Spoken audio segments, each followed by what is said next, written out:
शिल्पा और शालिनी दोनों देवरानी जेठानी थी। शालिनी ने कहा, दीदी मौसी जी क्यों आ रहे हैं हमारे घर, तो ये हमको पता नहीं चला। अरे शिल्पा, तुम्हें नहीं पता, मौसी जी हम लोगों को देखने के लिए आ रही हैं, क्योंकि वह शादी में नहीं आ पाई। इतने में मौसी जी पहुंच गई। अरे बहुओं, मेरा पैर भी छुओ, क्या ऐसे ही खड़ी रहोगी? दोनों बहुओं ने पैर छुआ और दोनों को गिफ्ट मिला। वह बोली, मैं तुम दोनों को ऐसे नहीं देख सकती थी, इसीलिए मैं गिफ्ट लेकर आई हूँ। खोल के देखो कैसा है मेरा गिफ्ट। मैं तुम लोगों के लिए अच्छा गिफ्ट ले पाई कि नहीं वो मुझे नहीं पता। अरे कुछ खाने को भी बनाओ या गिफ्ट ही देखती रहोगी, उसकी अपनी सास ने कहा। और वह दोनों देवरानी जेठानी खाना बनाने चले गई। ऐसे ही समय बीतता रहा, लेकिन मौसी थोड़ा अलग मिजाज की थी। वह हमेशा कुछ न कुछ बहुओं को नुक्स निकालती रहती। अरे दीदी, कैसी बहुएं लेके आ गई आप? देखिए, किसी को ढेले भर का अक्ल नहीं है। क्या खाना बनाती है, कोई स्वाद ही नहीं है। एक दिन उन दोनों बहुओं की शादी का सालगिरह था।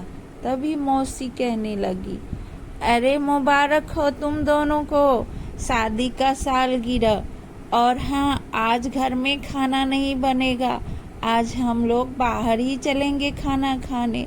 दोनों देवरानी जेठानी सोचने लगी, ये मौसी जी तो हमेशा पैसा खर्च करवाने पे लगी रहती है, पता नहीं कब जाएंगी।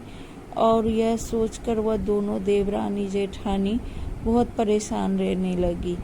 तभी उसका पति आया और कहा, हाँ आज मौसी जी हम लोग होटल चलेंगे खाना खाने, तो आप लोग तैयार हो जाइएगा शाम को, मैं जल्दी आज ऑफिस से आ जाऊंगा। यह कहकर वह सबको तैयार होने को बोला और वह खुद ऑफिस को निकल गया और अपनी पत्नी से कहा, तुम भी तैयार रहना शाम को। इधर मौसी बन ठन के और टोपी पहन के नीचे आई और कहने लगी, अरे दीदी तुम्हारी बहुएं कहाँ रह गई? कब से मैं तैयार बैठी हूँ और इन लोगों का तो कोई पता आता ही नहीं है कि कब जाएगी। शाम हो गया, क्या सुबह का नाश्ता करने जाओगी? इतने में दोनों बहुएं नीचे आ गई। लीजिए मौसी जी, हम लोग भी नीचे आ गए। और ये क्या मौसी जी, आप इतना तैयार होके क्यों जा रही हैं? और यह कहकर सब लोग वहां से होटल के लिए निकल गए। और होटल पहुंचकर मौसी जी बहुत सारा खाना ऑर्डर कर दिया, जो कि बहुत खाना था। इतने लोगों को खाना खाने के बाद भी बच जाता। अब वह शालिनी का पति सोचने लगा, हे भगवान, मौसी जी तो इतना सारा खाना ऑर्डर कर रही है, पता नहीं मेरे पॉकेट में इतना पैसा होगा कि नहीं। हे भगवान, आप कुछ करना जिससे मैं बच सकूं। और यह सोचकर वह अपना पॉकेट टटोलने लगा। बहुत समय बीत गया लेकिन खाना नहीं आया। तभी मौसी जी वह शेफ के किचन में पहुंच गई और कहने लगी, ओ भाई, तुम इतने देर से क्या कर रहे हो? अभी तक खाना नहीं बना है क्या? यहीं पर रात बिताओगे? तभी उस शालिनी का पति आया और कहने लगा, मौसी जी चलिए यहाँ से, यहाँ आना मना है। तभी मौसी ने देखा कि वॉचमैन कुछ बच्चों को धक्का मार के होटल के आगे से निकाल रहा है और कह रहा है कि निकलो यहाँ से तुम लोग।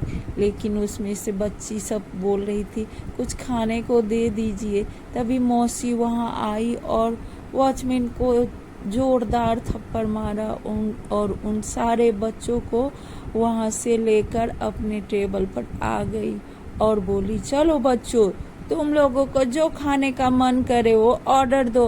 और हाँ बेटा, आज बिल तुम्हें नहीं देना है, तुम अपना जेब मत टटोलो, आज सारा बिल मैं पे करूंगी, क्योंकि मेरी बहुओं का आज शादी का एनिवर्सरी है। और यह कहकर सब लोग खुशी खुशी खाना खा